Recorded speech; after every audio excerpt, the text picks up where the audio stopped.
प्यारा शागिर्दो Thar education YouTube channel में भलीकार आऊं कृष्ण परमार। अॻे वीडियो में असां सिंधी ॿिए किताब जे सबक 16 जी मश्क कई हुईसीं। अॼु असां शाइर जे सरताज हज़रत शाह अब्दुल लतीफ़ भिटाई रहमतुल्लाह अलैह जो सबक पढ़ंदासीं।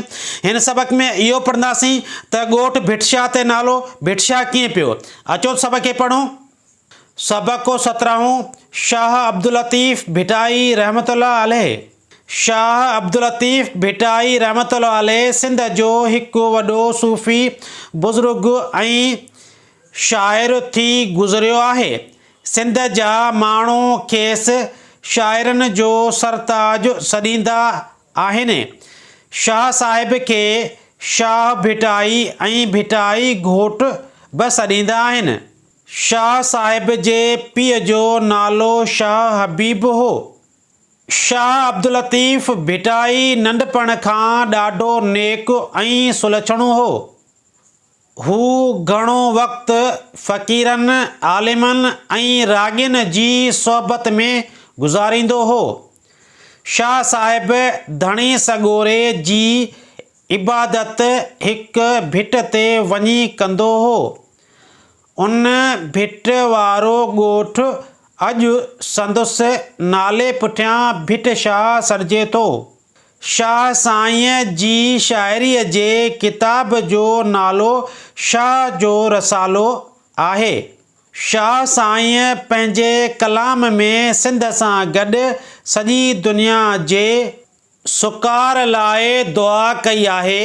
शाह साहिब सैर सफ़र जो कोडियो हो। हिन सिंध हिंद जे केतिरनि माॻनि ऐं शहरनि जो सफ़र कयो। शाह साहिब राग खे पसंदि कंदो हो। शाह जा फ़क़ीर तंबूरे ते राग ॻाईंदा आहिनि। शाह साहिब 63 वरह जी ॼमार में सन 1752 ईस्वी में वफ़ात कई। शाह साहिब जी क़बर जे मथां सिंध जे हाकिम ग़ुलाम शाह कलोड़े हिकु आलीशान मक़बरो अॾायो। हर साल शाह साहिब जी वफ़ात वारी तारीख़ 14 सफ़र ते वॾो मेलो लॻंदो आहे। उहो मेलो 3 ॾींहं हलंदो आहे। उते अदबी महफ़िलूं, शाह जो राग ऐं सुगड़नि जूं कचहरियूं थींदियूं आहिनि। मेले में मलाखड़ो लॻंदो आहे। ज़रई निमाइश थींदी आहे ऐं सक़ाफ़ती ॻोठ पिणु ठाहियो वेंदो आहे। इन्हीअ मौक़े ते सर्कस, झूला, रांदीकनि ऐं मिठाइनि जा दुकान वॾे तइदाद में हूंदा आहिनि। हाणे अचो त हिन सबक जे कुझु लफ़्ज़नि जी माने करियूं। सूफ़ी माने तरीक़त वारो सालिक, परहेज़गार। बुज़ुर्ग माने वॾो, अल्लाह वारो, वॾो आलिम। शाइर माने कवि, शेर ठाहींदड़। सरताज माने सरदार, पागारो। नंढपण माने नंढे हूंदे। नेक माने चङो, परहेज़गार, पाक दामन। सुलछणो माने सुठनि लछणनि वारो। फ़क़ीरनि माने दरवेशनि। आलिमनि माने इल्म वारनि। रागिन माने रागींदड़नि। सोहबत माने संगत। इबादत माने बंदगी। भिट माने वारी जो दड़ो। कलाम माने शाइरी, इलाही पैगाम। सुकार माने चङो वक़्तु, ख़ुशहाली। सैर माने घुमणु, गश्त करणु। सफ़र माने मुसाफ़िरी। कोडियो माने शौक़ीन। माॻनि माने हंधनि। राग माने मौसीक़ी जो इल्मु, संगीत।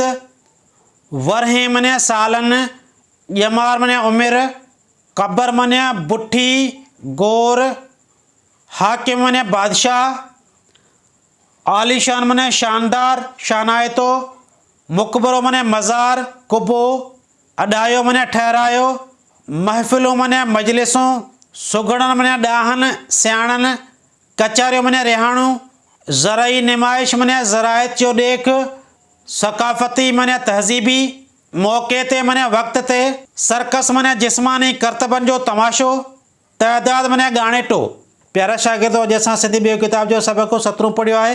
ईंदड़ वीडियो में असां हिन सबक जी मश्क कंदासीं। अॼु जी मुंहिंजी ठाहियल वीडियो तव्हांखे कीअं लॻी? जेकॾहिं पसंदि अचे त लाइक शेयर ऐं कमेंट ज़रूरु कजो ऐं मुंहिंजे थार एजुकेशन यूट्यूब चैनल खे सब्सक्राइब कजो। महिरबानियूं।